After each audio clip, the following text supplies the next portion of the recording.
มื่อกล่าวถึงประวัติความเป็นมาของวัดศรีบุญเฮืองก็นับว่าเป็นวัดเก่าแก่วัดหนึ่งที่สืบเนื่องมาจากอารยธรรมยุคแห่งความรุ่งเรืองเหลื่อมของเมืองบูฮานสุวรรณคมค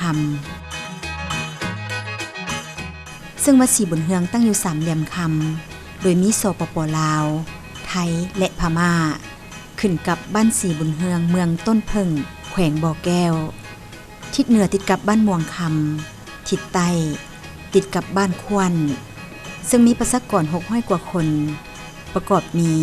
160 หลังคาเรือนอาชีพชาวบ้านโดยส่วนหลายเฮ็ดนา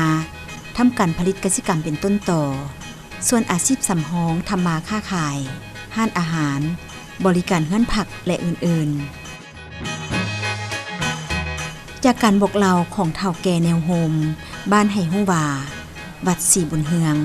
สร้างขึ้นในระยะไล่เลี่ยกับการตั้งถิ่นฐานใหม่ของเผ่าเงียวก่อนพ.ศ. 2302จุลศักราช 1101 กงกับพ.ศ. 1759 หรือก่อนหน้านี้2 ศตวรรษกว่าและการตั้งชื่อบ้านแม่นอิงตามจุดพิเศษในการซอกหาภูมิลำเนาที่อยู่อาศัยในเมื่อก่อนที่ได้พบเห็นต้นโพคำต้นหนึ่งอยู่กลางป่าก็เลยหมายเอาคงเขตนี้เป็นบ่อนสร้างบ้านส่วนการตั้งชื่อบ้านแม่นอิงใส่การเคารพบูชาและความศักดิ์สิทธิ์ของต้นโพบวกกับสำเนียงปากเว้าเผ่าเงียวที่เอิ้นต้นโพคำว่าต้นศรีดังนั้นคำน้ำหน้าของบ้านจึงเรียกว่าศรีส่วนคำว่าบุญเฮืองแม่นอิงตามความเชื่อถือในพุทธศาสนามันทำบุญทำกุศลเพื่อความอยู่ดีกินดีมีความเจริญในการดำรงชีวิตใหม่ตามลำแม่น้ำของแห่งนี้เองเมื่อรวมเข้ากันจึงเอิ้นว่าบ้านศรีบุญเฮืองด้วยปัจจัยอยู่เย็นเป็นสุขของชาวบ้านศรีบุญเฮืองที่ซาลือไปยังบ้านใกล้และบ้านไก่บรรดาเผ่าที่มีขนบธรรมเนียมเสียงปากเว้าคล้ายคือกันต่างก็ย้ายมาอยู่อาศัยร่วมกันและหลายกลุ่มหมู่แม่นเผ่ายวนมาจากลำพูนปัจจุบันเป็นแขวงหนึ่งของไทยด้วยศรัทธาอันแห่งกล้าในพระพุทธศาสนานับแต่บรรพบุรุษตลอดฮอดลูกหลานในภายลุนวัดศรีบุญเฮืองมีการพัฒนาปฏิสังขรณ์ตามแต่ละระยะแห่งการเวลาโดยมีพระพุทธรูปศักดิ์สิทธิ์คู่บ้านคู่เมืองมีพระนามว่าพระเจ้าแสนแสเป็นองค์ประธานประดิษฐานภายในวัดตามประวัติได้กล่าวไว้ว่าก่อนหน้านี้มีชาวบ้านควรได้ไปพบเห็นพระพุทธรูปพระเจ้าแสนแสอยู่วัดห้างกลางดงป่าไม้หวานแล้วเกิดศรัทธาอยากได้ไปประดิษฐานอยู่วัดบ้านตนจากนั้นก็ได้ทำพิธีกรรมอัญเชิญและครอบเหล่าเจ้าป่าดงวงกฏตามความเชื่อเมื่อเสร็จพิธีก็อนุญาตบาทคำอุ้มโจมใส่เหือลองตามแม่น้ำคง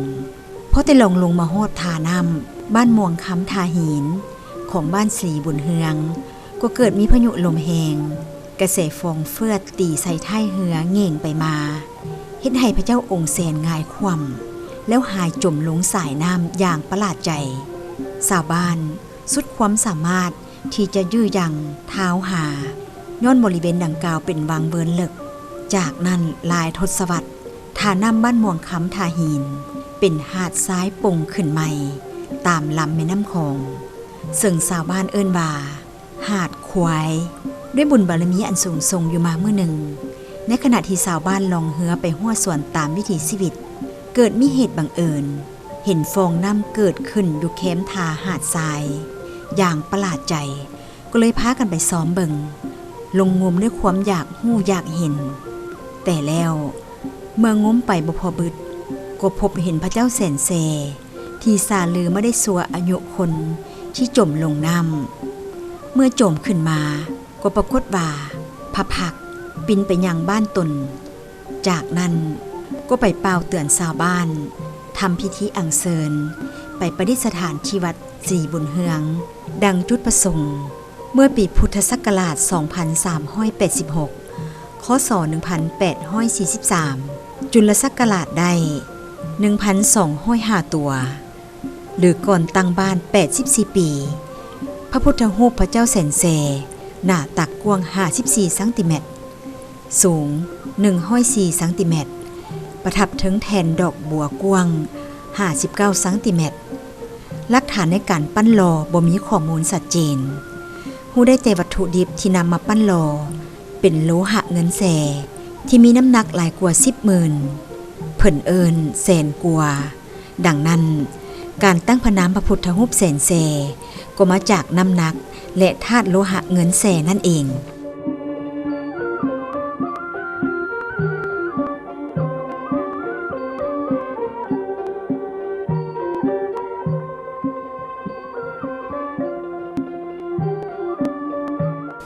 วัดศรีบุญเฮืองมีเนื้อที่ประมาณ10 ไร่ทั่วอารามวัดประกอบไปด้วยพุทธสิมมาศาลาหงธรรมหอกอง กุฏิวิหารพระพุทธรูปปั้นหล่อหลายปางทั้งเก่าแก่และปั้นหล่อขึ้นใหม่พร้อมด้วยรูปปั้นสัตว์ต่างๆที่ติดพันกับพุทธประวัติอันที่เป็นสักการะบูชา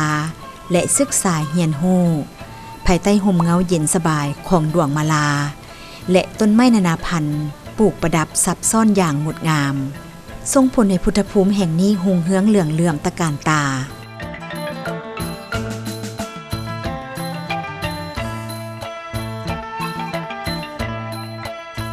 กุฏิวิหารโดยทางมวล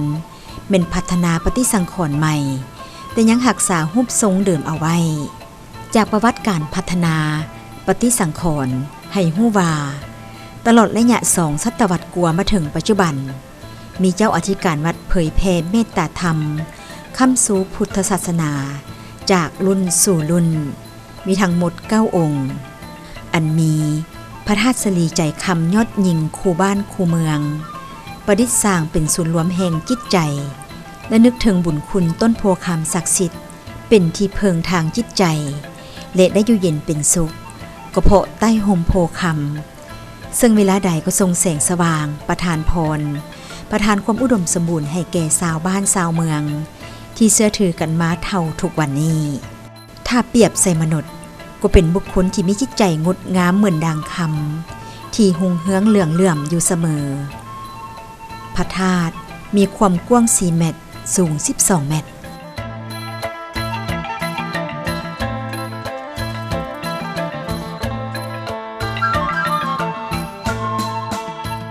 เฉพาะหลักฐานการปฏิสังขรณ์วัดวาศาสนาระบุไว้ว่าศาลาหงธรรมปฏิสังขรณ์หลายครั้งด้วยกันซึ่งระยะต้นๆเป็นการปฏิสังขรณ์แบบตาบจูนจุดใดสำรุดก็เปลี่ยนแทนเมื่อปี 2001 เป็นการปฏิสังขรณ์แบบเปลี่ยนทายวัสดุใหม่โดยทั้งหมดแต่รักษารูปทรงเดิมเอาไว้ใช้เวลา4 ปีจึงสำเร็จในระยะนี้ศาลาหงธรรมยังบ่มีพระพุทธรูปประดิษฐานเนื่องจากยังขาดปัจจัยดังนั้นจึงฮีบโหมวัตถุปัจจัยเพิ่มเติมผู้ละเล็กละน้อยจากญาติโยมทางใกล้และไกล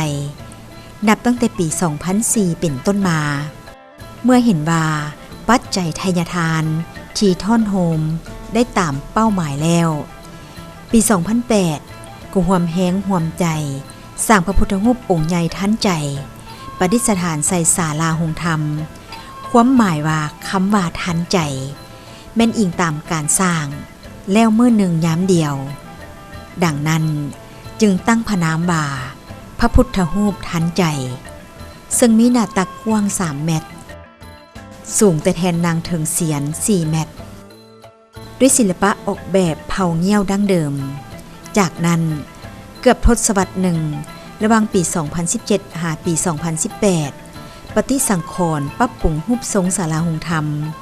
กว้างขวางสูงสง่าและวิจิตรบรรจงงดงามไปด้วยศิลปะลวดลาย3 สกุลสร้างซึ่งมีทั้งศิลปะหลวงพระบางศิลปะสุวรรณคมคำศิลปะล้านนาผสมผสานเป็นหนึ่งเดียวแห่งเอกลักษณ์หลายดอกดวงอาณาจักรล้านสร้างบูฮาน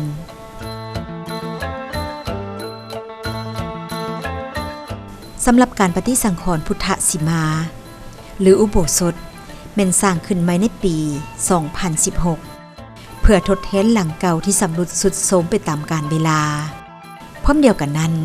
ก็ได้เทท้องหล่อพระพุทธรูปปางสมาธิเป็นองค์ประธาน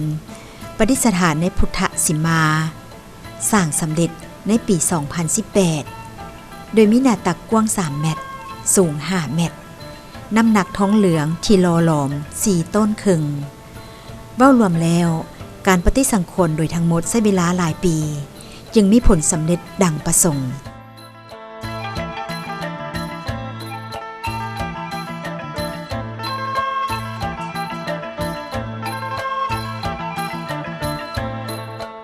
แต่เมื่อก่อนที่บ่ทันได้ปฏิสังขรณ์ก็เป็นวัดทั่วไปคืออยู่ตามแต่ละบ้านที่พวกเราเห็นเนาะสิเป็นองค์พระเจ้าใหญ่สิเป็นพระวิหารเป็นซิมอยู่ทางด้านหลังอันนี้ก็บ่ทันมีเพียงวิหารหลังเก่าแต่ว่าภายหลังปีนับตั้งแต่ปี 2010 อันนี้เป็นต้นมานะและเนาะอันนั้นทางเจ้าอธิการวัดเพิ่นก็ได้เอาใจใส่ปฏิสังขรณ์หรือว่าพัฒนาในวัดศรีบุญเฮืองอันนี้เนาะได้มีสมนาใหม่มาฮอดปัจจุบันอันนี้ถือว่าเป็นวัดหนึ่งอยู่ในเมืองต้นเพิ่งกลายเป็นแหล่งท่องเที่ยวทางด้านวัฒนธรรมทางด้านวัดวาศาสนาอันนี้อยู่ในเมืองของพวกเขาเนาะเคียงคู่กับการปฏิสังขรณ์สร้างอารามวัดสร้างพระพุทธรูปใหญ่ประดิษฐานภายในกุฏิวิหารแล้วบริเวณเดินวัดที่กว้างขวางได้ออกแบบประดับประดาอย่างสมส่วนระหว่างธรรมศาสตร์และพุทธศาสนาแห่งอุทยานศิลป์โดยมีพระพุทธรูปองค์ใหญ่พระโคดมปางนาคปกตามประวัติการสร้างพระพุทธรูปใหญ่ในปี 2009 จุดนั้นจึงได้เริ่มลงมือก่อสร้างแม่นแนวความคิดริเริ่มของพระอาจารย์วัสละวาสิโลตุปิจุมขันติยะในปี 2010 เป็นระยะการบุกเบิกเป็นเวลา1 ปีและวางศิลาฤกษ์ในวันที่ 13 มังกรขึ้น9 ค่ำเดือน2 ลาวปีขานพ.ศ. 2554 ค.ศ. 2011 ทำพิธีกรรมยกเกศขึ้นสู่เสียนพอตรงมาฮอดวันที่ 2 มีนาปี 2014 เดือน4 ลาวขึ้น2 ค่ำปีมะเสงพ.ศ. 2557 ค.ศ. 2014 ทำพิธีปอนบีพระและสมโพธิตามฮีตของประเพณีอันดีงามของชาติลาวเฮาพระพุทธโคดมปางนาคปกมีหน้าตักกว้าง 11.75 เมตรสูง28 เมตรนับจากแทนถึงเสียนพญานาคเป็นพระพุทธรูปนาคปกองค์ใหญ่ที่สุดในประเทศลาวก็ว่าได้ที่ตั้งสง่าแผ่รัศมีไปทั่วทุกสารทิศให้ความห่มเย็นเป็นสุขก็เกิดพลังศรัทธาอันแห่งกล้าซึ่งไผ่ก็อยากมาทำบุญห่วมชาติตักบาตรห่วมคันอันได้เสริมสร้างให้วัดแห่งนี้หุ่งเฮืองเหลืองเลื่อมกว่าเวลาใดทั้งหมดขอเชิญชวนบรรดาท่านเนาะถ้าได้มีโอกาสได้เข้ามาทางแข่งบ่อแก้วเมืองต้นเพิ่งหรือเขตเศรษฐกิจพิเศษหรือว่าถ้ามาทางสามเหลี่ยมคำก็ดีเนาะก็อยากเชิญชวนให้บรรดาท่านได้มาเห็นวัดศรีบุญเฮืองของพวกเขาอันนี้ด้วยตัวเองเนาะเชื่อว่าสิมีหลายสิ่งที่เป็นตาน่าสนใจโดยเฉพาะองค์พระเจ้าแสนแซ่หรือว่าพระวิหารที่เป็นทรงลาวหรือว่าจุดอื่นๆที่ข้าพเจ้าบ่ทันได้ยกมาเว้าสู่ฟังอยากเชิญชวนบรรดาท่านถ้าได้มีโอกาสแล้วก็ได้มาเบิ่งด้วยตัวเองการสร้างสาพัฒนาปฏิสังขรณ์วัดวาศาสนาวัดบ้านศรีบุญเฮืองกล่าวมาถึงจุดนี้ได้แม่นอิงใส่ปัจจัยความสามัคคีศรัทธาอันแห่งกล้าของออกตนญาติโยม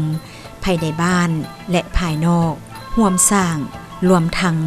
ศิษยานุศิษย์บวกกับความเอาใจใส่ของเฒ่าแก่แนวโฮมบ้านอพส.เมืองอพส.แขวงโดยมีพระอาจารย์ใหญ่นำพาปฏิบัติเผยแผ่ธรรมะตามฮีตพระของสงฆ์เป็นประจำจึงเฮ็ดให้วัดศรีบุญเฮืองแห่งนี้เจริญรุ่งเรืองก้าวหน้าเป็นศูนย์รวมจิตใจของพุทธศาสนิกชนทั่วทุกสารทิศต่างก็มาเคารพบูชาศึกษาค้นคว้าหำเฮียน ทางด้านศาสนาติดพันกับการท่องเที่ยวทางด้านวัฒนธรรมประติมากรรมชิ้นเอกของชาวลาวเฮาเว้ารวมเว้าเฉพาะก็แม่นชาวบ้าน4บุญเฮืองเมืองต้นเพิ่งแขวงบ่อแก้ว